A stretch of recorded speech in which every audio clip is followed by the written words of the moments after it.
Hi guys, this is Elizabeth Quam with Getty Grove, Homesteading for Health, and I was looking out and it's pretty satisfying.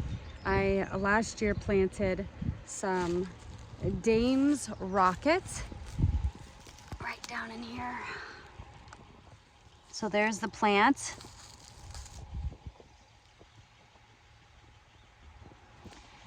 And I planted it all along our driveway and in this ditch area.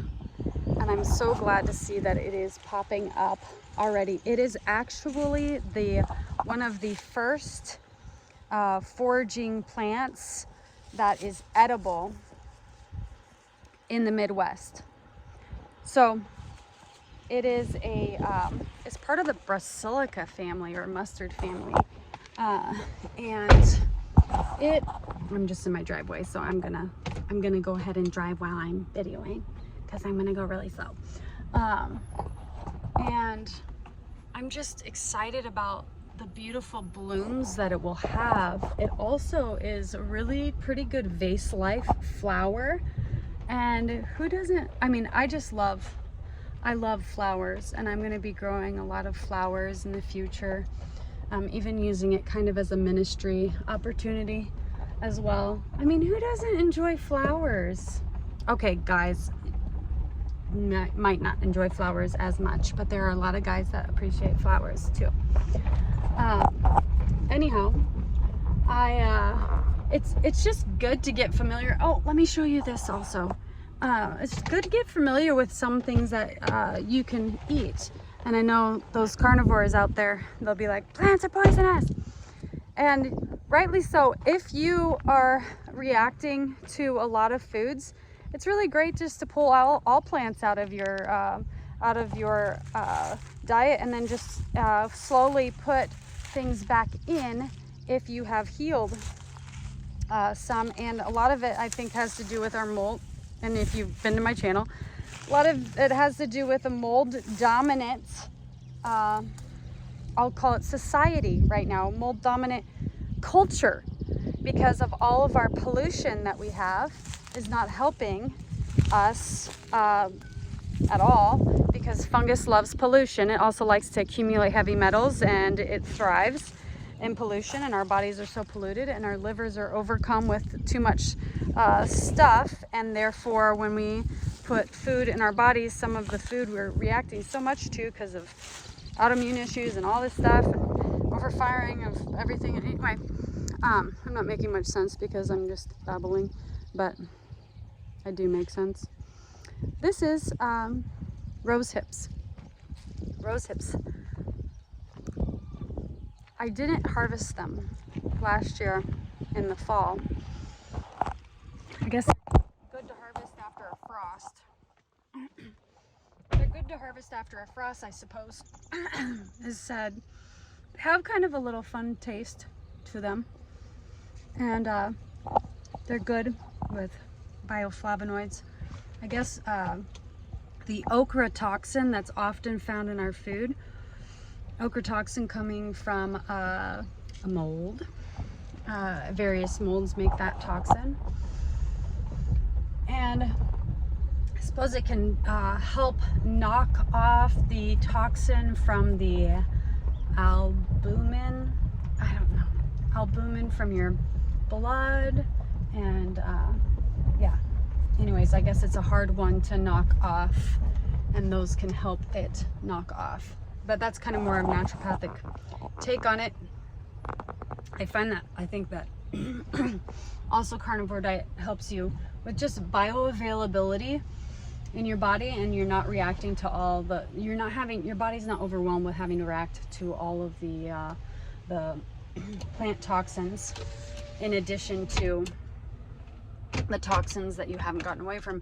It's always good to check your home for mold, but oftentimes people can have it passed down to them from their parents, mom and dad. Technically, if we're going to get really graphic here, you can sexually transmit fungus and fungal toxins from the penis to the vagina. It is sexually transmitted. So that's not a good thing for your vagina. No, sir.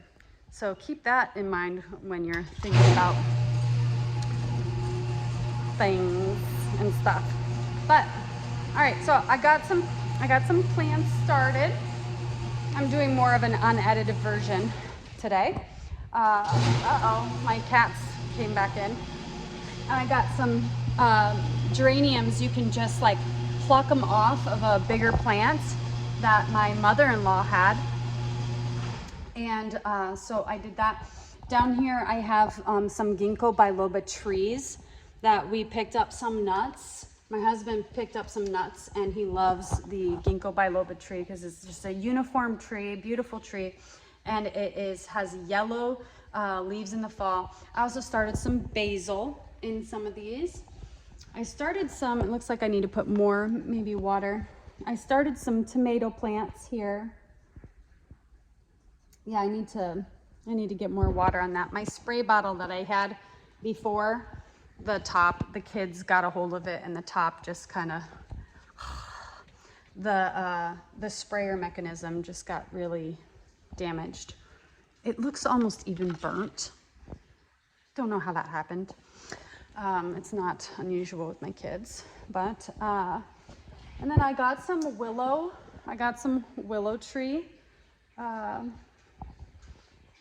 whips from my mother-in-law as well.